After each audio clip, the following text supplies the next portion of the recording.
Welcome back to episode 29 of the Pariah Podcast, or I like to call it the Havertz episode, because my goodness, what a week it's been for our number 29.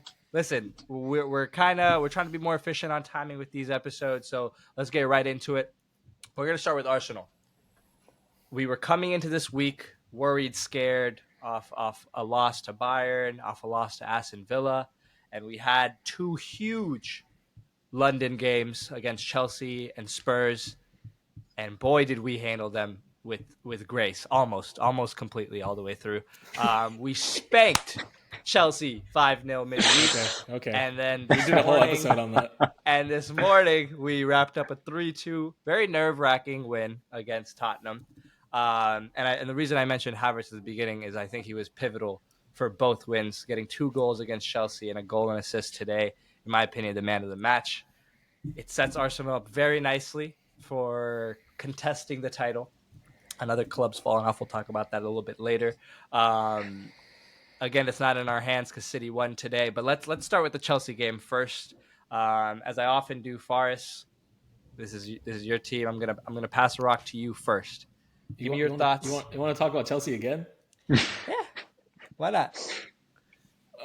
What more can I say about the 5-0 loss then? Because I think the reason I want to bring it up is I think obviously that game happened. We spoke about that game, right? But from the beginning, when fixtures were released, we always looked to this week as like the week that the wheels could fall off for Arsenal, right? So to me, that Spurs result is even more significant because of the context of like the week before, right? We talked about how like Spurs had 15 days rest, whereas Arsenal had 4 games within that span.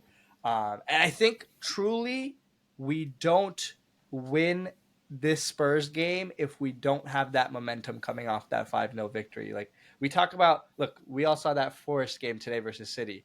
One of our friends very smartly pointed out, why do these Forest players look tired? They've been playing 1 game a week all season long, but they look tired, right? Yeah. And it really reinforces the idea that tired is a mindset. You know, like when you have been as down in the dumps as Forest have been this season, as all these relegation sides have been this season, it plays a factor in their tiredness. I think that huge win spurred us on. And we'll put Chelsea aside for a second. Right, back to Spurs. I think this is the most un-Arsenal game all season, right? Like, we conceded possession. We honestly did not have the lion's share of the chances created, anything like that. I would say we were favored by the referees. I would say we were clinical, and that our biggest players made the difference in a game I'll say it first, did not deserve to win. Yeah. I can agree to most of that, yeah. It was definitely...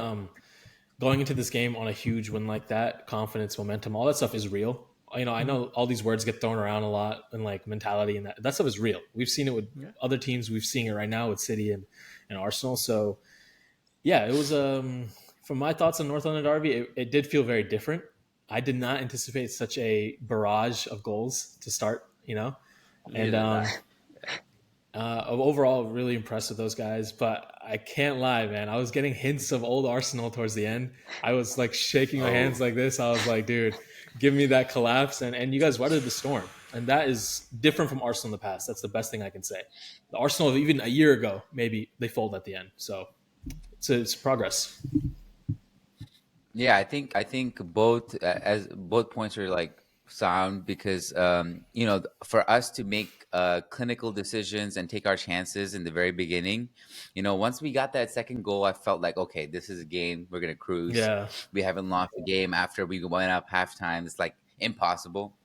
But when that second penalty was given, and I was like, this is it. This might be the crumble that we were all praying for. Like the craziest things can go down. But like overall, when I look at the game like as a whole, I can see like derbies are always like this. Like you do that's like something that's out of your character. Like these things happen in derbies, if not any other game, and that's what happened. I feel like we got lucky. They got lucky. Like the goals were like out of nothing. I don't think they got lucky. I think Spurs were severely unlucky today. Like I look at that. Come on, that first goal, David Raya doesn't do that any other I understand, game of this but you look at the first half, right? Ramiro hits the post. Ramiro misses another goal by inches, right? They're denied in hindsight, a very clear penalty, right?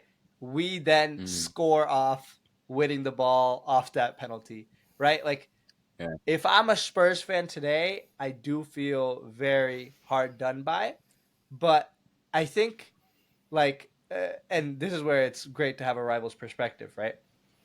I think Arsenal gets screwed by refs so often, and we've said numerous times on this podcast that referees will hurt you and benefit you multiple times throughout the season. But I think rivals have this thing where anytime Arsenal is benefited by bad refereeing, it feels like sacrilegion. Like, this was not supposed to happen. Like, it's okay when every week Man City gets some sort of dodgy decisions in their favor, but let it be us once and it's the end of the world. I remember it happening against Liverpool with that Odegaard behind the back Hezi. And I remember it happening today, and both times, bro, it felt like, oh my God, we have committed the cardinal sin. But the truth is, these things happen. And as I have been saying since that Newcastle game, I respect the referee's decision. Always. So, I don't know. Like, it was a mark of a champion today that we won that game. What did the two Liverpool fans think? What did you guys think of today? You want to go first, Habibi? Go ahead. Brother, first off, I want to let you know, I think Spurs are the best London club out there, all right? They were very unlucky today. Unlucky today, okay? Sure. Trust me, brother. Trust me. What Anji is building is beautiful, brother. Beautiful. Beautiful. Honestly, I'm with you there. Like, I don't think they're the best, of course, but I do think he's building something special. And I do think if he gets some of these bozos out of there, like Ben Davies played today, he was walked like a dog today. Playing is generous to what he was doing. Yeah, Ben Davies was present in the stadium today. And there's like a couple other players that are good, but probably not at that level. Like I think Højbjerg is like probably the Xhaka of that team, where he is a great servant, does all the right things, but to really get to that next level, he's someone that's probably going to have to get replaced. You look. I liked what Anj said after also about how they asked him about Romero, and he was like, "I wish I could take what Romero has and give it to some of the other players in terms of I think that will to just not lose." Because some of those guys, I swear, they're kind of coasting. There's a few passengers. Madison today, Madison was jogging. Let's have a serious conversation about him. He is Everton James Rodriguez. That's fair. That's so true. He's literally him. He was unplayable first 10 games, unavailable second 10 games, and then invisible last 10 games. Damn. So, it's... I was very disappointed with him. This is the kind of game where you say yo, I'm not a mid-table midfielder. I'm a star player. And he just kept looking around the shoulder yo, is anyone else going to step up or do I have to do anything? And let's also talk about Son. He's supposed to be their guy. Dog. Saliba and Gabriel were taking turns slapping him. It was hilarious to watch. There was one time where he got through and then he sent the ball to Rosie. So that was tough. I don't know. I like Brennan Johnson. I like Bentancur. I like Sarr. I like Bissouma. I think they have probably, I'm gonna say it, the second best center back partnership in the league after us in Van de Ven and Romero. Those two are dogs in my opinion. Healthy, I think they have two solid fullbacks in Porro and Udogi. They definitely have. I think they also, in terms of just saving goals, have the best goalkeeper in the league right now. There's definitely a foundation to work with there. They're close to what they want. Final team, they're close. First 10 games, we were giving Spurs champions stats. I wasn't. They might. No, I'm saying I don't know about all that. No, you two were. It looked like it. Faris and Nabir, you both said the words. You said the words, and I remember Spurs could win the league. I said that. Yes. I'm going back to I listen didn't to say all they 10 win. They can hours. win the league. I said they look like they might do something this season, which they didn't. But I'm just saying, like that speaks volumes on the players they have. Like they were performing like crazy in the beginning, and they do have the players. You know So that thing yeah, they if often he, say where like I know what you are. Spurs, I know what you are. You know what I mean? Like I know what you will do. And I think the biggest task for Ange will be to like shake that hoodoo. That this like intangible thing. It's not going to be a player they sign. It's not going to be I don't know, an assistant coach he gets to help with corners. Yeah. It's going to have to be like a team meeting, like a campfire trip they go on or No, like it's like it's such a bigger scale of what like Arteta had to change the Arsenal culture a bit to make them like reach this level. But at Spurs, it's like 10 times harder job to be like, hey, how do we become a team that wins? Mhm. I don't know. yeah, Does not look likely. you got to do some like Yeah. I don't know. He honestly probably has the hardest job, and if he pulls it off, it's going to be incredible to see. Other players I wanted to highlight. I want to talk about Bukayo Saka because the That's game he right. played today is the game I was waiting for almost an entire month now. Every first touch, butter. Every time Ryan needed someone to distribute to, he was there and the ball stuck to him like glue.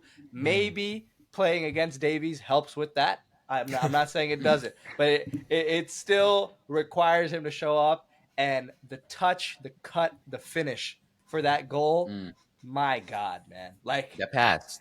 oh, and let's not forget the pass from Kai Havertz. Honestly, I Average. did not expect it. Like I honestly did not expect it at all. But I don't know. I think Havertz is absolutely a confidence player, which is part of the reason I'm saying like if midweek doesn't happen, I don't know if that happens today. Yeah, But yeah, let's talk for about sure. the frailties also. Like David Raya, bro. Like if you look at the goals we have conceded in this calendar year, bro, Hilarious. we play against ourselves. It's honestly insane to me that it keeps happening, and I don't know what Arteta as a coach can do to solve it. Like, of course, he's like, "Hey, don't do that," but they keep doing it. Like, there's no way it's part of the instructions for Raya to have open Saliba on his left in direct vision, and then say, "No, no, no, no. I'm just gonna try to lob Romero for some reason to play a pass to Partey who has 4 players surrounding him." Like, even if the idea was executed perfectly, we'd lose the ball and probably concede anyway. So like I don't know what goes through our players' minds, but I think that'll be the biggest hurdle for next season if we want to challenge on all fronts. We need to let these bozo moments go. I think the biggest The thing takeaway for is, me. Sorry, go ahead, Nabu. no. Go ahead, I Ryan. think my biggest takeaway from today's match. I know you guys are talking about bouncing back against Chelsea, Spurs, both as like Big Six teams, and no discredit to Chelsea. I think obviously today was like You the can bigger discredit them. trial, right? I mean, it obviously was. And I think when we'll talk about later about team expectations. You guys were saying like Spurs, where they were supposed to be, could they win the league? I still think where they are, it's still a little bit of an overachievement. So like with what they've had, right, with what Ange has done, and we'll talk about it later. Like they were looking at Arne Slot coming in earlier in the season. So for them, for Ange to have this kind of culture built to perform this well against Arsenal, who I also think have met their expectations, right? We talked about the big difference for me that I saw between Arsenal this season and last season, other than like, the late season collapse, was how they performed against, like the worst teams in the league, right? It wasn't like, oh, you might get a scare, you might get an upset. You were smashing these teams, right? Even Chelsea, which you can consider like a mid-table team for this season, right? Smashed them 5-0. Like you did, right? And against all these teams, like you're getting your XG up, and that was the main reason like Liverpool fans were stressed early on that if we're tied on points, right? Oh, Arsenal's like 10, 15 goals ahead. And to do that against Spurs, another overachieving team this late in the season, when Spurs were like, we saw the graphic, right? It was Son like putting the crown on whoever between Liverpool, Arsenal, and City. Like they're putting it on Arsenal right now because they really were a factor in this, right? We're not discrediting what their team has done, where they stand now as an overachieving team. And again, like you said, in a derby, anything goes. And so this was another one of those like clicks where Arsenal's proven themselves as this is a championship team. This is a team that wins the Prem, right? It's not like shaky in any regard. So this was another big test that I think they've passed late in the season. This was the game, I'll be honest, I was most worried about, and it worked out. So we'll see where it goes. Obviously, still not in our hands. We do rely on City to drop points, but very fortunately, City play the Spurs team midweek in the last week of the season. I believe the game prior for them is Wolves. Wolves. And then actually no, it's not. It's let me pull this up. Fulham, Wolves, Spurs, and If I'm Tottenham and Relax. Arsenal is West about Ham. to win a Premier League, I'm saying all 11 players got COVID or something. I'm playing like the U12s. No, I'm but done. here's the thing. Even- Here's the point I was trying to make in the group chat. Bro, like, listen, on Derby Day, these players play into it, right? You see Van de Ven scoring that disallowed goal, tapping the badge. That brother grew up in Brussels. He got no idea what the hell is going on in a North London derby. I don't think that. I think once he's there, it's enough to understand. Sure. For the game, I get it. You could play it Yeah. up. But when it comes to you have to play Manchester City, right? Potentially to secure yourself a spot in Champions League, the elite competition every player wants to be in. Yeah. You're not going to throw a game because you don't want the team that wears red to win, right? Like he can't care that much. Like maybe when Dele Alli was playing for them, he could care that much, right? He grew up there, But Van de Ven, Romero, Son, these guys have no real reason to throw. I don't think that'll happen. I hope it doesn't happen. I don't think That means Ange you would want Spurs to beat Chelsea this Thursday for them to Yes, I would. have Yeah. top Yeah. 4 in there. Okay. 100%. without a doubt. 100%. And just for the record, I wanted Villa to beat you over the weekend. Sure. Uh, me too, Loki. Wait, why? because what's it called? I don't want Spurs ultimately to get Champions League football, so like it'd be nice. Also, it's frustrating this to guy see is like taking everything. yeah. I think that's enough on the Spurs Arsenal game. We got what we needed to out of that. A team we haven't gotten a chance to discuss all week. We have two beautiful representatives from Anfield, not. From Anfield. We have Liverpool, who in the last 7 days have lost 2-0 to their rivals Everton and drew 2-2 to West Ham. I'm not going to say any words. I'm just going to let Mohamed Salah's biggest fan take it away from me. Yes, please. That's right. First off, such a pleasure to be here. Second off, I am so disappointed in this team, brother. I've never, ever seen a Klopp team play this depressed, brother. I'm so disappointed. I want to go on the first plane to Anfield, bro, and talk to these players, bro. I am so disappointed. Slap all of them. No, not slap. Because you got to give them a hug, brother. There's still a chance. Right, Ryan? Right? There's still a chance. We can win this. I mean, sure. Obviously, I'm not going to say that there isn't a chance, but if I'm being realistic, right, you have to look at last season. I know Arsenal fans are familiar with this kind of. I'm not like this isn't a shot, right? But like just No, it can't bottling be. the It should league. be. Yo, they're doing that thing again where their team plays bad and they start talking about us. No, see, like you say this, except you brought up Liverpool every single week with Arsenal's performance, and look at us, bro. We're like Klopp now. Blah blah blah blah blah. Hey, So, but guess you- who's it's- guess it's whose side really- got 6 points this week? Guess You whose guys side can got talk 6 points? about you guys can talk about Big Brother all you want, right? Klopp moving on to bigger and better things, enjoying that retirement share. But I know you're talking about Adam, like giving him a hug and everything. It's really sad, right? I've seen like tweets about Liverpool like legends just don't get happy endings. You look at Gerrard, you look at even like Bobby last season, right? One of our worst teams, worse than this season. Honestly, we talk about this season. Last season was even more, I guess, arguable, right? This season it's worse when you're like right there. Second place stings more than fifth. But Mane, like you mentioned as well, right? So that obviously it sucks, right? And we talked about derbies and anything can happen. It doesn't matter. In the Merseyside derby, Everton's never, ever, ever supposed to win, right? Especially when Liverpool is still trying to chase a title, whatever's going on. For context, the last time Everton won a Merseyside derby at home, Oh, Arteta was on the field. Arteta wasn't on the field. He scored the winner. Congrats. Can you imagine? What was it Can you about imagine? Arsenal players can't stop mentioning Arsenal whenever Liverpool's? I mean, Oh, I'm that's just pretty saying. insane. It's a crazy stat. But yeah. It's been 14 years. historically four- speaking. Obviously, and I'm not ashamed to say, right, that I haven't been watching Liverpool as long as maybe Adam has, or football, maybe as long as you guys have, and that's the point of this pod, right? To talk more about football, educate people. So for me, someone who's really only seen the Klopp era, I think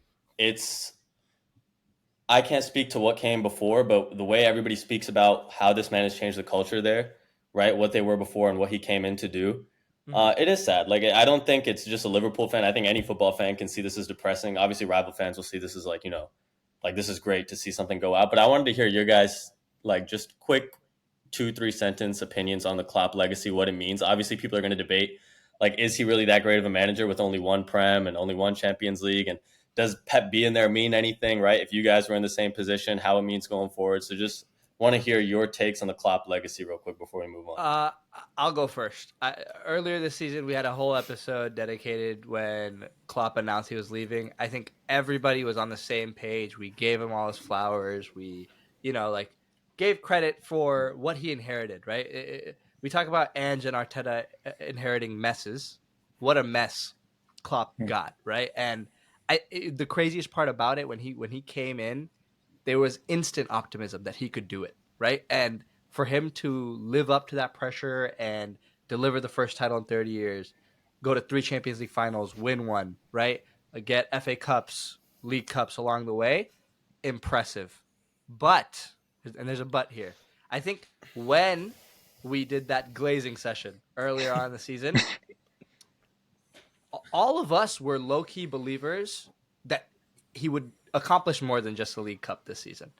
I think the fact that he hasn't, I think, is a stain on his legacy, and I think it should be. I think it'd be a bit of a cop out for us to go, "Oh, he tried anyway.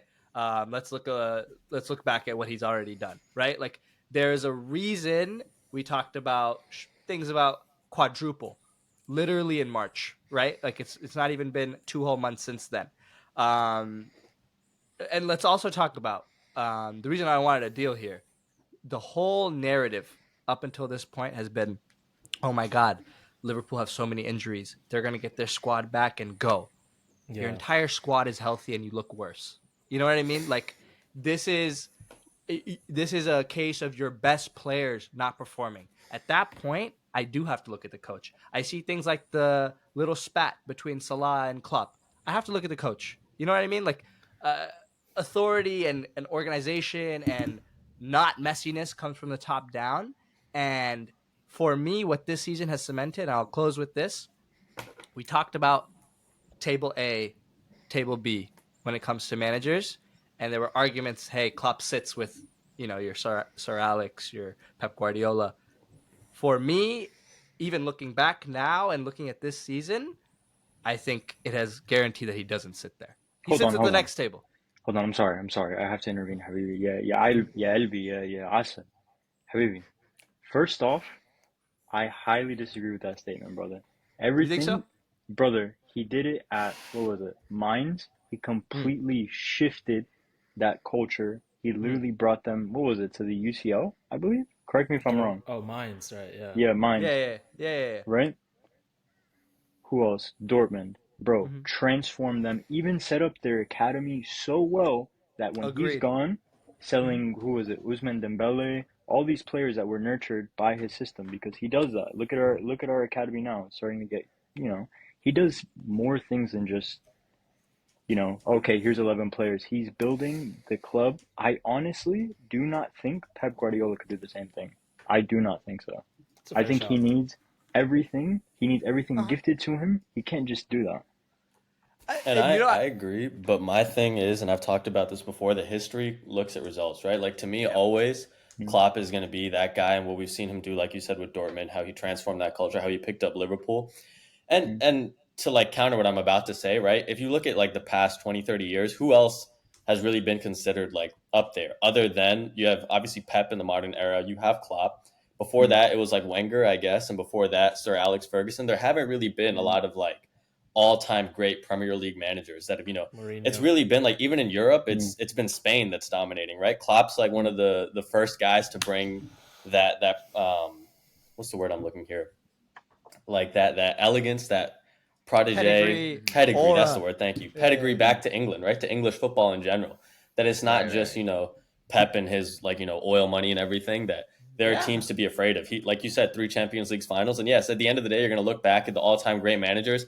I don't think Klopp's name is going to come up with those all-time greats when you talk about when we're talking about even for future managers. We're going to talk about why people were more excited to bring in Mourinho for sitting one match at Fulham versus Arne Slot, who no one's ever heard of before, which I disagree with the notion, but Klopp was kind of relatively unheard of. He did big things, first with Mainz, with Dortmund. So he is one of those examples of someone who farly overachieved. He couldn't, I think, continue that. And obviously we'll talk about, the statistics of that in history. Klopp had 115 things to deal with at his tenure in Liverpool. I don't think 115 charges. No, I agree. I fully agree. And going against that City machine they spent money. I'm not going to just be they took kids off the street and won football, but compared to the 2 billion that Pep has spent versus I don't know 800 million. Money is money, but he's going against the top team. Any other era, the points that Klopp was getting, he has 5 prems in a row right now. Yeah. That being said, exactly the way that this is ending right now, I'm laughing. I'm sorry, dude. Yeah. I'll give him a applaud, hey, thanks for what you've done, but it's just it is a bit anticlimactic. I don't know. They should probably should, because I don't think their collapse here is correlated to City's players or what Arsenal's doing. It's just self. Exactly. It's just I don't know what happened. Should they have announced that he was leaving so early? Did that affect them? I don't know what's going on, but it should not have ended like this. Genuinely, let's take the time to unpack all of that, right? I think the best point you made there is that Liverpool's collapse that we just witnessed had nothing to do with the 115 charges, right? Yeah. City could have had whatever the hell team they had, but it doesn't justify you losing 2-0 to Everton. It doesn't justify you drawing 2-2 to West Ham. Those are independent events, right? Mm-hmm. Of course, if at the end of the day, City posted up with 99 points, 100 points, 95 points this season, can't do anything we could be okay, but the maximum points City can get this season is 90, which is a lot. Which is a lot, but which Klopp has beaten numerous times already. It has nothing to do with City's squad. No, right? I mean, it's without a doubt that this is a weaker team that Klopp has ever had, right? It's definitely an overachievement, right? Nobody's doubting that. But the reason why criticism is deserved is when you do overachieve, when people are talking about, the big happy ending, the quadruple and everything, to bottle it this humiliatingly in the end, it's definitely something, a huge discredit. And let's take on that overachievement topic, right? That's a recent term, overachievement. Yes. It actually spawned this last week with Jamie Carragher saying, "Oh my God, they haven't bottled it." Or let's use the American version of the term, right? They haven't choked it, right? Yeah. They simply overachieved. I agree with you. I agree with you. This Liverpool squad has overachieved, but it has overachieved so much that losing it from where they were is choking effectively. And I'm gonna make it about Arsenal because this is the direct comparison, and this is what Jamie Carragher had this narrative from last season. I want everyone here to say, were Arsenal expected to be in a title race? No. Yes. But they didn't say that last year. We weren't even. We were barely expected to make top 4. Not true. But all right. What? Whatever. The season before, you guys were literally fighting for top 4 to the last week. You're right. Top 4 was definitely an expectation. It wasn't. Yeah, it wasn't a title, but make top 4. Sure. Yeah. Yeah. No, I'm saying maybe you make top 4, maybe you don't, right? People could have us in the top 4, but for us to lose out, the expectation can't be, you're going to do it this time. Spurs are just going to fall off, right? But we were there at a point. We were there in match week 35, similar to how Liverpool were there in match week 33, leading, and we choked it. You know what I mean? It doesn't change the fact that the circumstances changed, the expectations changed, right? And I don't like the revisionism there. And I think it's honestly a slight to Klopp to say that, hey, with you a point clear with 6 match weeks to go, for you not to be able to close that out, we don't expect you to close that out. That is disrespectful to his legacy. I think more so than us saying he choked. But the honest difference is, right, is Arteta was building a squad at that point, right? This is a team on the up. They're supposed to be competing now. He's bringing Arsenal up. And this is, and I'll admit it, right? It is an excuse, but it is people trying to soften I the think landing it's of Klopp's honestly, fall. I think it hurts your argument even more. The main thing about Arsenal choking is we had players that haven't done it before. We have players Exactly. that That's what I'm saying. lack So the this experience. is, I'm saying I'm agreeing with you in the sense that like this is softening Klopp's fall, that he's on the way out. People aren't trying to make it as harsh as like, because this is it for him, right? Like there is no like, oh, maybe next season they come back. So it's true. Right. It's a bottle job. It's a choke. It's whatever word you want to use. But I think this is people like the revisionist history is people just trying to, hold their fist up for Klopp as he's going out. So it is. I do the tough. same. I would do the exact same. But like, facts are facts at the end of the day. A different thing. Let's talk about. I have a fun little thing. I had a little bit more on Liverpool. If you don't mind. Go ahead. Yeah, because I wanted to ask this also when Adil was here, but to Rayan and to Adam, going into this new era with the new guy coming in, and this year felt a little bit like kind of rebuild. You replaced a few guys, you got some younger guys. Who are your guaranteed starters, first 11 next season going in? Like, which players are you saying have to be on the team sheet under this new guy? Untouchables. This one. Untouchable. Other positions can be replaced. And also tell me which players changed, but within the last week. Like you had it before. And which players are going to Saudi for £500,000 a week? Adam, do you want to go first? Yeah, for sure. So to start off, Alisson, beautiful man, keeping him until he turns 80, brother. If he's in that goal, I feel comfortable. Okay. Trent, what a player. You obviously have to keep him. You have Connor Bradley, who has impressed me so much this season, is showing our academy is getting better. Mm-hmm. Kwanzaa, bro, that guy's something else. Kwanzaa in the starting 11? Yeah, dude. Starting Honestly, at this moment, I trust him more than Konate. And I love Konate. Oh, I'm his biggest fan. But I think in the past couple games, I don't know, something's been going on. And I feel like Kwanzaa deserves to be in that starting 11 for now. Wow, okay, obviously, Verge, amazing. Is Verge obvious? Brother, of course, man. I just want that on record. For a team that kept Henderson as captain for as long as they did, I think just the leadership he provides, that's an anchor you keep. But sorry to interrupt, you keep going. No, it's okay, Harvey. Left back, brother, literally bring me anybody else. bring me some kid from a preschool, bro, and I'll be happy at this point. I love Robbo, but sometimes he pisses me off because he does the same exact thing that we conceded in the Champions League final, okay? Not marking his man, pressing too high up. All right, keep going. Don't get caught up in the Champions League final. Robbo's gone. Robbo's out of here. Okay. Thank God. Okay. What else? All right, center mids. McAllister, what a player, bro. What a player. My God. Yeah, he's there. He's there. What a player, We trust brother. that. We trust that. He's that guy. Who else? Endo. Come on, man. He's gone. Who else? Thank God. Yo, I'm so glad we got an honest Liverpool fan. I feel like Rand might argue that one. He's great. He's great. But he got to go for you to move forward. He has to go for you. He's 30 plus years old, and he had a great game, right? He was serviceable where he needed to be. But we're talking about a rebuild now. And after this, I want to say a couple words about Michael Edwards and that rebuild, but that's for after. Okay. Literally any CDM, bro, who's 22, bro. Just do it. Slide. Come on, man. Don't even get me started about that guy. He's so... I love him. I love him to death, bro. But I feel like sometimes, in the middle of a game, he looks like he's making a TikTok, bro. I need you to focus on the ball. Brother. Please. I've been seeing it too many times. I feel like he has the, what's his name? He has, the Ramsdale gene, where he just, doesn't know what he's doing.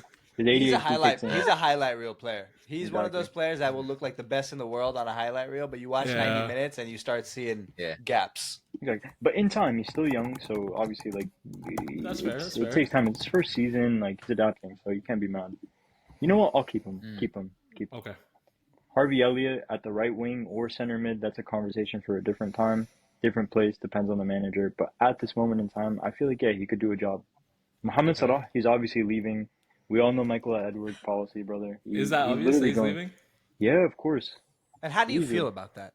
Yeah, that's what I wanted to get to. Yeah. No, Salah. No, it's a lot. Brother, every single Christmas I stand up for this man. I take the barrage times 20 for him for a man who shares half of the same ethnicity as me, and Uh-huh. I am so disappointed, man. I am so disappointed with him yelling at Klopp.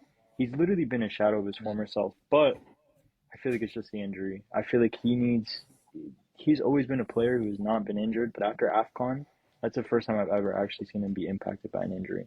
So Father Time is undefeated, man. You cannot beat him.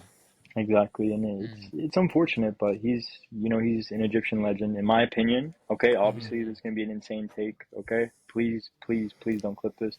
I think he's better than Messi and Ronaldo. Okay, All right. all right. Wait, you know what? Bro, You we're know not what just I'll gonna do? clip that. We're gonna send that to. We're gonna send that to You know the what? fucking police. I'm gonna give that. I'm gonna give that some justice, but I'll answer Faris's question now, and I'll start with Salah, right?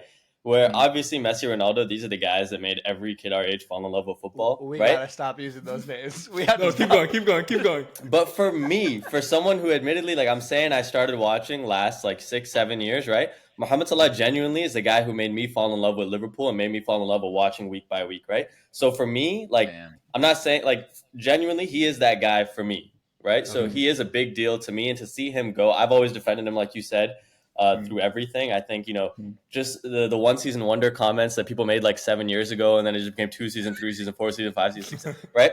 Like it's so hilarious how, and I'm not gonna say he's underrated, but when you talk about your conversation with the greatest players of this era, like nobody, like people shit on Salah, bro. Like look, Faris is gonna bring up Exactly. Hazard in like the next 5 minutes for Yeah, sure. I Right? actually have it right. Brother, I have it, oh I have it my right here. God, bro.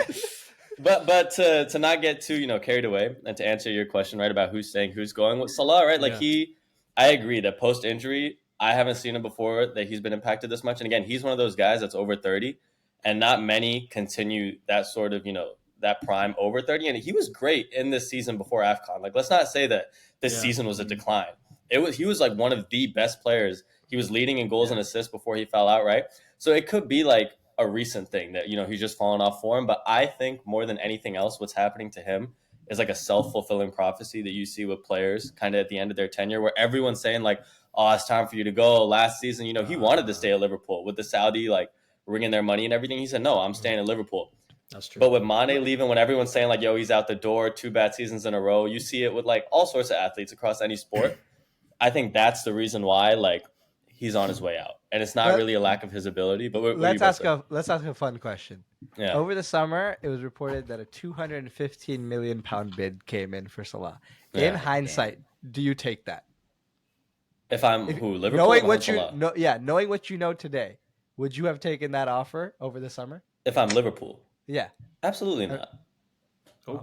No way. No Yeah, one, I no respect one is that. good in the market. No one is good in the market. who can 100%. provide Yeah, that no way. output. I mean, look at what you guys are like. Really hindsight. I feel like towards the last half of the season. Look at the first half of the season. He was incredible. He's the reason why we were top of the league at one point. But we were like I people were understand. shouting I understand. quadruple. But like getting quadruple shouts amounts to nothing at the end of the day, right? Like, Of course, but what we were going to sell him and then buy what? Like what's on the market right now? No, I for us mean to, like, we're just rush we're in? talking Bowen about could do the same we're thing. talking about Stop. look. Come on, bro.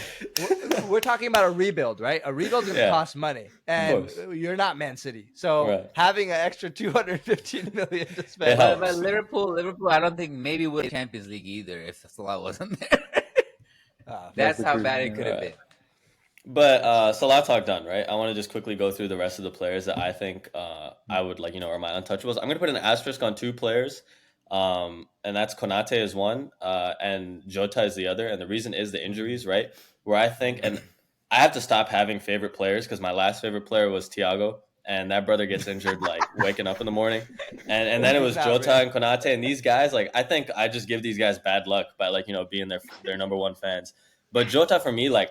I think this guy is like just honestly has been my favorite player on Liverpool for such a long time. Like, we were hoping like he comes back and he teaches everyone how to put the ball in the net again, right? Yeah. I know Arsenal fans feared him for a few years until recently, right? So I think he's still young, he's still effective. So if he can get over this injury, hump, I would love to have him stay and be, like kind of like the veteran on this team for the front.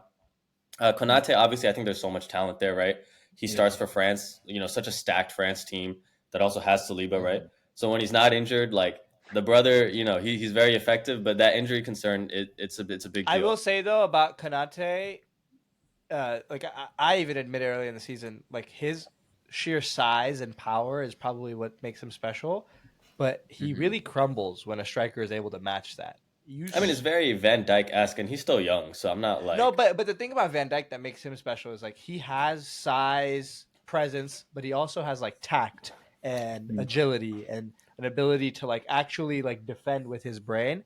I think a lot of what Konate does is just rely on, out muscling a player, and when that's gone with a player like DCL, with a player like Holland, he struggles a lot and isn't able to go to the basics. And I think that was exposed this week. Sure, but again, I'm gonna give age a thing. Like Van Dyke walked into Liverpool like almost 28 years old, right? Konate's still young. But Van Dijk isn't the rule. He is very Right, much the he's exception. very much the exception. I agree. So- But that's another reason I'm going to shout out Kwanzaa, right? Who I've shat on a lot this season. Like I feared Kwanzaa ball whenever he's in a big game on the starting lineup. But I think he reminds me of his Joe Gomez, of just like a really ballsy out of nowhere. He's like, yeah, I'm going to replace Matip. Like no problem. I don't know why Klopp doesn't put me in earlier. Like I loved that, right? And I think going forward, like you need young players with that kind of cocky attitude, especially in a rebuild. I And want then to bring just, us like, to yeah. one important name that you guys have been avoiding, like COVID. A guy by the name of Darwin Nunez. I'm working my way up. Don't worry. I'm gonna go quick Darwin shouts in the Nunez should middle. just be a yes or no. Simple. Yeah, Yes no, or no. absolutely. I'm saying no. And I love Darwin, by the way. I love Darwin. Okay, so let me get that clear. But in the middle, I agree with Adam, Trent, right? Maka, these guys stay. Connor Bradley, and I'm not trying to get too tactical. I'm not a tactical football watcher, but when a new manager comes in, you're watching like everything, right? So I'm looking at Arne Slot runs a 4-2-3-1, right? Inverted right backs at Feyenoord, and I think that's going to be huge for Trent. It's going to be huge for how he employs Connor Bradley. So I think those guys are only going to get better under Slot in the future of Liverpool. But yeah, let's skip all that. Let's move to what the juicy, The girth. the The girth, tonnage. the tonnage of the squad is, and that's Nunez. And I love Darwin Nunez, like the chaos ball, the experiment that he's been, right? But I think it has to be very limited to this era because one, I think he still has enough value where you can get something back for him now. I think so, right? Like he walks onto a lot of Premier League squads. Even Arsenal would love to have someone who could just put the ball in the net. And I can pull up the text messages of you guys saying like, I have rated this chaos ball. On God, I have never wanted Darwin Nunez. Had Havertz not bloomed into who he is over the last half of the season, like again, it's when you're rebuilding a team and the way that you would take him, absolutely, yeah. You would take Nunez? I'd take him. Because when he bangs still. But it's Chelsea deserve nothing, bro. With that kind of him and Jackson up top, bro. No one in the stadium knows what's going on. But I think Jota, they're gonna get scared. They're gonna get scared of getting pecked every year. I don't know what kind of team he's suited for right now, but I don't think it's for the future that Liverpool is embarking on now with Slot. I think the team that we were over the last 2 seasons, he fit, right? He gave us great moments, he gave us sad moments, whatever in between, and he was serviceable to that era. But I think going forward, and forget Nunez, because even if he stays, I'm not like mad. If Cody Gakpo plays another game for Liverpool, I'm not watching another game for the rest of my life. I want that brother out of here tonight. Like I've been saying all season, even when we signed him in January, when we were in talks to sign like so many other players and it was Gakpo, I was like, all right, like he was decent in the World Cup. But I am like, I don't understand why. That was like Klopp's like worst sighting I've ever seen. We've seen all the memes, right? Where like someone plays good against Liverpool. He's thinking he signs them like, a week later. You know what's hilarious? Can I bring something up? Please. If Eric Ten Hag had every signing he wanted, the front three at Manchester United would be Anthony on the right, Darwin Nunez down the middle, and Cody Gakpo on the left. That's hilarious. But hey, what could Ten Hag have done with that? But yeah, that's Slot being Dutch means Gakpo has a second chance here. Dude, I'm gonna be honest with you. Let's change the conversation to the manager. First question for y'all: are you with or against this Arne Slot play? With if I could drive him, I'd drive him there. Wow. Okay. Serious. Rayad? I'm with, but this is more of like I was kind of shaky at first, and the reason I'll say with is like who else is there, right? Like when you talk about big names, like we're not expecting like a Pep to switch over to Liverpool. We're not expecting like some of the all-time great managers of right now to switch over to Liverpool. And when we're talking about Mourinho is like that one like great manager left to pick up and lead Liverpool. Like there's not. That's who even I when, get.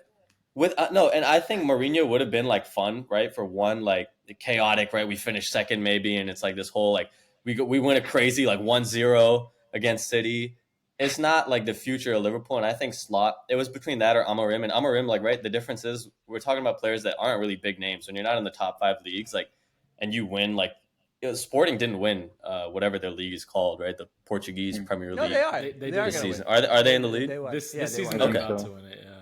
Right, but Slot has done that for the Dutch league last season, right? So we're talking about just names and who's the better fit, right? Who's the better fit for the players, for the style of football that they play, for the players that they have.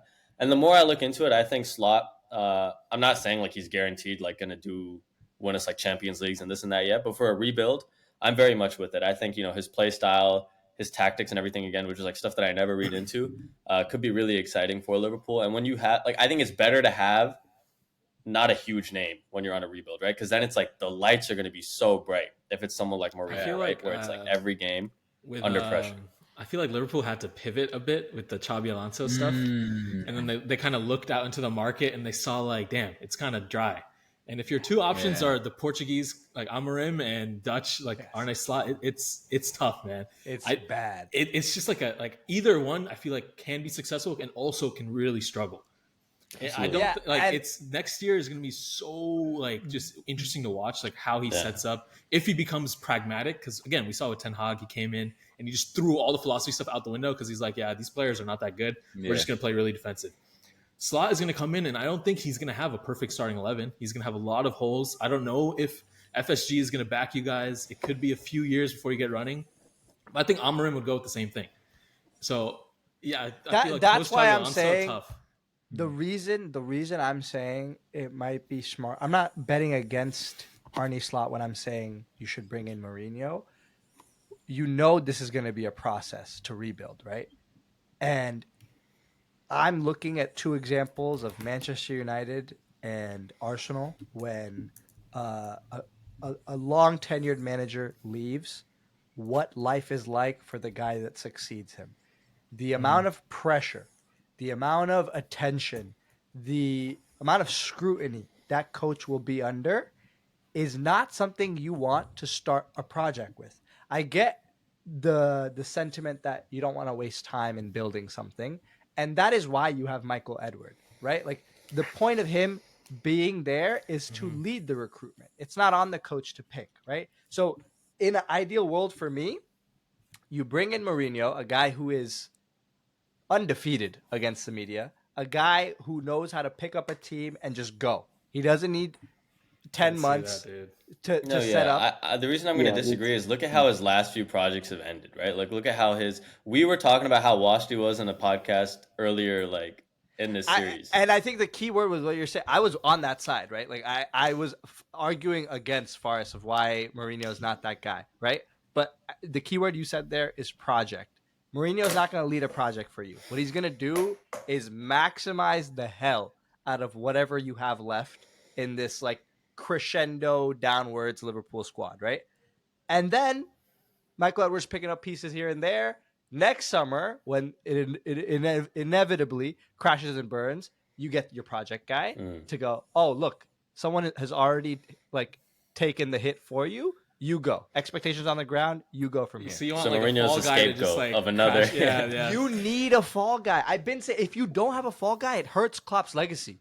No, you and need someone to come in and fail. Seriously. That's why everyone's been saying. I think Mourinho would be really fun, but I think it's like honestly speaking, I think Slot's already like signed and done almost. Yeah, that's right. That's Yeah. right. So, Yeah. and I'm the I think other the thing. only argument. Yeah, I think the only argument against Mourinho is though I feel like he could what he does is he can give you a chance to win some silverware during the season, but he'll actually set you back like 2-3 more years for the next person to rebuild. If there was like this, Arne Slot can be the guy that like, oh, he takes the hit, and Xavi Alonso is the one that brings up the new project. It could be the same. Like he could be the hit guy. That's it's true. all good. That's true. Yeah. Well, like it's just the Mourinho argument is like he might set you back. Like he might sell Kwanzaa or some shit like that. Like No, but Dude, I would not let him, dude. the PEMDAS that cancels him God out bless him. is Michael Edwards. You know what I mean? Like you have a guy steering the ship. So it's We like need, if we you need, mention- we need Van Dijk player manager. Thoughts? No, no. Imagine Van Dijk on the sideline in a suit, just like looking handsome. That's all we need, bro. Just forget about points, bro. It was my assistant coach. It just looks. If you mentioned Ten Hag earlier, right, where like what he did was throw the philosophy out the window. He said these players are trash, right? Well, Liverpool, like, yes, it's a rebuild, but the players are not trash, right? Like, there is substance here. Like, even with this collapse, you can say that we haven't been like shitting the bed, right? Like, we've had good performances, but we've choked them, right? Like, we've had like luck play against us. We can't finish, whatever, right? So the pieces I think are already there. It just needs to be refined, restructured, whatever else, right? We need to fix whatever. And I think there really was something going on internally with Klopp or whatever it might be. You can see it in their faces coming into the tunnel the last couple months in and out of games. And I think, Arne Slot isn't a culture guy, and the biggest problem we could have that people have been saying is like egos, right? Like, I doubt people like Van Dijk can respect a guy like Slot, like coming in, right? Who is this guy, right? Like, I'm, a Champions League winner, whatever else, right? So egos could be an issue.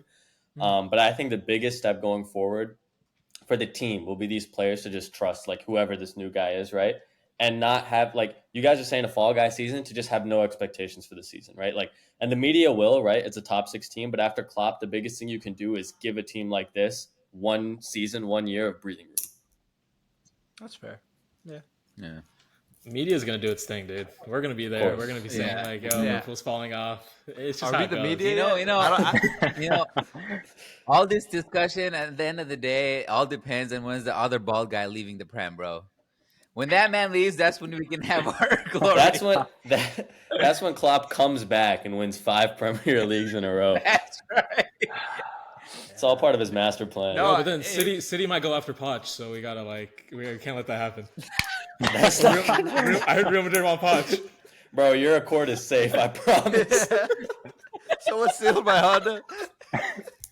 Oh man, no, that's a conversation for another day. Who will dominate when Mr. Baldy leaves? I think there's a lot of contenders, and maybe Liverpool is trying to be there. Anything else from you guys this week? Otherwise, we're good to wrap. You wanted to mention something about the Michael Edwards era, or like how he's... Oh, yeah. Real quick. Yeah, go for it. No rush. I'm telling you guys right now, if Michael Edwards' laptop told me to jump out of my window for Liverpool to win the Prem, I would do it, bro. That laptop, I don't know what he has on it, bro, but he always hits. Check his hard drives. Michael Edwards' laptop, Joe Biden's son's laptop. Brother, I'm telling you, okay, I love Klopp. You guys know how much I love Klopp. But I'm going to be honest. We're going to see in the coming years, you guys are going to see a majority of the success we've had has been from Michael Edwards. And I will literally die for him. I'm telling you, they gave him the keys to the castle because they know how good he is. They know how good he is. He does not miss. Streets are saying that Nunez was a Klopp signing and that Edwards wanted Nkunku. So hold on. Actually, they had beef, bro. I'm pretty sure they had beef, bro. That's why he left. Oh, wow. Who? Yeah, I'm pretty sure. Klopp and Edwards? Yeah, dude, I'm pretty sure it's about the Henderson thing. You guys didn't read about it? Nah, bro. I actually didn't.